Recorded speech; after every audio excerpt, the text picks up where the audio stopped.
पूछना था कि जो कराची है, सिंध है, वहाँ तो पिछले 60 सालों से बारिश होती है, लोग मरते भी हैं, तो क्या सब क्लाइमेट चेंज है सर? क्या हमारा इंफ्रास्ट्रक्चर पे हम काम कर सकते हैं? सैलाब तो बार बार आएगा। मैं आपको दावत देता हूँ कि वापस आए पाकिस्तान, इसलिए काफी टाइम नहीं मैं कराची नहीं मैं सर मैं 3 साल से टाइम हुआ होगा, आपने आज आया नहीं हुआ, देखा नहीं हुआ कि किस लेवल पे ये सैलाब हुआ है। एक 100 किलोमीटर मील का जी बना हुआ है सुबह सिंध में, कराची भी इससे मुतासिर। मैं ओवरऑल बात कर रहा हूँ, क्या हम इंफ्रास्ट्रक्चर पे थोड़ा सा काम करेंगे सर? अस्सलाम वालेकुम, मैं हूँ यासिर फिरोज। पहले तो आप सबका बहुत शुक्रिया जितनी भी अक़वाम मुत्तहिदा में मेरी कवरेजेस थी, चाहे वो बिलावल भुट्टो ज़रदारी से सवाल हो, चाहे वो मरियम औरंगज़ेब साहिबा से हो, चाहे वो प्राइम मिनिस्टर और फॉरेन मिनिस्टर जहाँ रह रहे हैं वो जगह दुनिया के सामने लाने पर, उसका बहुत शुक्रिया। और जैसे ही मैं वो कवरेज करके शिकागो वापस पहुंचा तो उसके नतीजे मौसूल होना शुरू हो गए। जी हाँ, बिल्कुल जैसा ही लोगों ने कमेंट्स में उसमें लिखा था उसी तरह से ही हुआ। यानी कि समा से मुझसे रब्ता किया गया, रात गए, जहाँ पर रात हो रही थी और मुझे कॉल्स आई और फिर मुझसे कहा गया कि आपने कुछ खबरें ऐसी ब्रेक की हैं जो कि नहीं होनी थी। तो मैंने कहा कि इसका क्या मतलब, मैंने तो कोई खबर ब्रेक नहीं की। तो कहा कि नहीं, आप जो है वो व्हाट्सएप के हमारे जिन ग्रुप्स में वो फिलहाल आप छोड़ दें। जिस पे मैंने दोबारा रब्ता किया और कहा कि हाँ ग्रुप्स छोड़ दें, और फिर मैंने एक बार फिर पूछा कि इसका क्या मतलब है कि अब मैं क्या समा के साथ हूँ या नहीं हूँ। तो मुझे कहा गया कि आप समा के साथ नहीं है। तो इस तरीके से 2015 से लेकर जो 8 साल का समा के साथ सफर था, जितनी सारी कवरेजेस थी, जो भी था वो एक व्हाट्सएप मैसेज पे ख़त्म हुआ। अब आई डोंट नो उसके पीछे क्या चीज़ें थी। लोगों ने मुझसे उस पर पूछा भी था कि ये कब ऑन एयर हुई हैं चीज़ें या क्या क्या हुआ है, उनकी डिटेल्स क्या क्या है।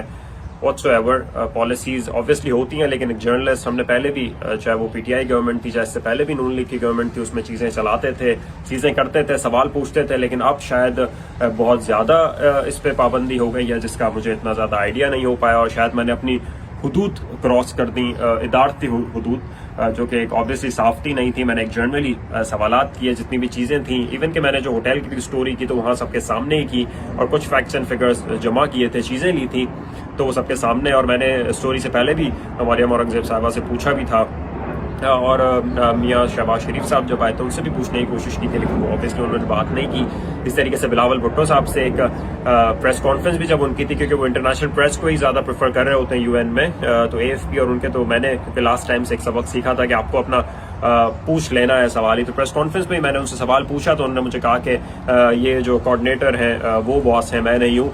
जिसके बाद जैसे उन्होंने प्रेस कॉन्फ्रेंस खत्म की, मैं उनके पीछे गया और मैंने उनसे पूछा कि हम हर चीज़ को क्लाइमेट चेंज पे डाल रहे हैं, तो इंफ्रास्ट्रक्चर इतना है, 60 सालों से आपने देखा है कि चाहे कराची हो या कोई भी हो, वहाँ बारिशें होती हैं, लोग मरते हैं। ऐसी तबाही यहाँ पे भी, मैं शिकागो में बदतरीन बर्फानी तूफान आते हैं, बारिशें आती हैं, सैलाब आते हैं, लेकिन जो यहाँ पे सिस्टम है वो इन चीज़ों के लिए तैयार होते हैं, लेकिन हम ऐसा नहीं है। तो कब तक हम इमदाद लेते रहेंगे? यही सवाल मैंने मरियम औरंगज़ेब साहिबा से किया कि हम लोग इमदाद देते रहेंगे, अवाम कितनी इमदाद देंगे, हुक्मरान कब इमदाद देंगे? तो उन्होंने इस पर भी ये कहा कि शरीफ खानदान एक हाथ से देता है तो दूसरे हाथ को पता नहीं चलता। और आज ये स्टोरीज हैं कि उन्होंने अपने जेब से पैसे दिए, तो कहाँ पैसे दिए, किसको दिए, किस हिसाब से पैसे दिए, $65,000, कितने लोग स्टे कर रहे थे, क्या है, कुछ भी नहीं पता, सिर्फ बातें।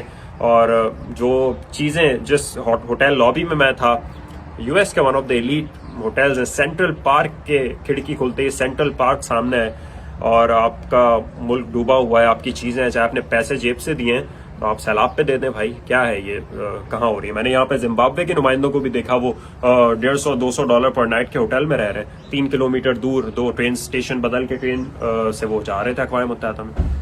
तो इंसान वो भी है, इंसान हम भी हैं, मसला है कि हम सीख नहीं रहे। और दूसरा ये था कि जो हुआ, ऑब्वियसली मुझे इस बात पे फ़ख्र है कि मेरी बात ये हुक्काम तक पहुंची, आला, और मैं किसी एक छोटी चीज़ पे, किसी पैटी इशू पे या किसी करप्शन पे ये नहीं हुआ। एक सवाल पूछने पे और हकायक लोगों के सामने रखने पे ये एक तमगा मेरे सीने पर सजा है, जिसका मुझे बहुत फ़ख्र है। और ऑब्वियसली ये सारी चीज़ें देखनी चाहिए कि अब सोशल मीडिया का दौर है, आप अगर फैक्ट्स के साथ चीज़ें सामने ला रहे हैं तो आप किसी चीज़ को रोक नहीं सकते हैं। आपके पास कोई पॉइंट होना चाहिए कि आप इसका कोई काउंटर चीज़ें लाएं, आप इसकी चीज़ें मज़ीद स्ट्रॉन्ग करें, जिसकी बात पे हमें कहा गया और हमें ऑब्वियसली पहले भी सिखाया गया। लेकिन इस बेस पे कि अभी फलाना गवर्नमेंट है, अभी फलाना पॉलिसी है, ऐसे ज़्यादा अरसे तक आई गेस नहीं चल सकता, चाहे वो कोई भी हो, चाहे वो इमरान खान साहब कहें, जिस तरीके से उनके भी कुछ मिनिस्टर्स की तरफ से होता था, पीपल्स पार्टी का भी, नून लीग का भी। तो ये सोशल मीडिया के दौर में हर किसी को देखना होगा कि सारी चीज़ें ज़्यादा अरसे चल नहीं सकती। और ऑब्वियसली एक तरीक़ेकार होता है अगर आप किसी के साथ मुंसलिक होते हैं तो अगर आपको उसकी चीज़ कोई बुरी लगती है, मैंने दूसरे इदारों ने मेरी चीज़ें पिक की, यूट्यूब और ट्विटर और फेसबुक पे मेरी इंटरव्यू के लिंक जो है वो लाखों में व्यूज़ हुए, तो उसमें ऑब्वियसली सोशल मीडिया एक टूल है, आप कोई भी आपकी चीज़ पिक कर सकता है। मैंने इंडिपेंडेंट उर्दू के साथ भी काम किया है, चीज़ें की हैं, तो उस पर कोई वो नहीं हुआ। अब ये है कि ये जब से चीज़ें वायरल हुई उसके बाद अचानक से ये कह देना, और प्लस उसके साथ साथ ये भी है कि एक आपका तरीक़ाकार होता है, आप शो कॉज देते हैं या आप रिटर्न में कोई कंप्लेन होती है, आप हक मांगते हैं कि आपने ऐसा क्यों किया, आप हमें जवाब दें, आपका रिटर्न एक्सप्लेनेशन होती है किसी भी चीज़ की। लेकिन यूँ ही उठा के आपकी सर्विसेज आपने क्या की हैं उसे पसे पश डाल के आप एकदम से कहते हैं कि बस आप अब नहीं हमारे साथ। और लेकिन एक आम बंदा पाकिस्तान में हो, जर्नलिस्ट, और उसे यूँ कह दिया जाए तो उसका क्या एहसास होता है। ऑब्वियसली उसकी सैलरी ख़त्म हो जाए तो उसे क्या होगा।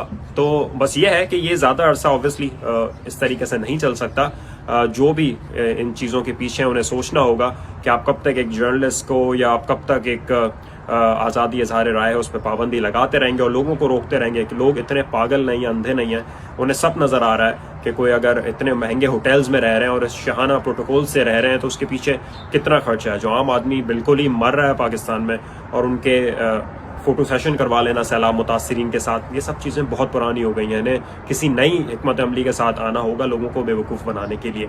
Thank you.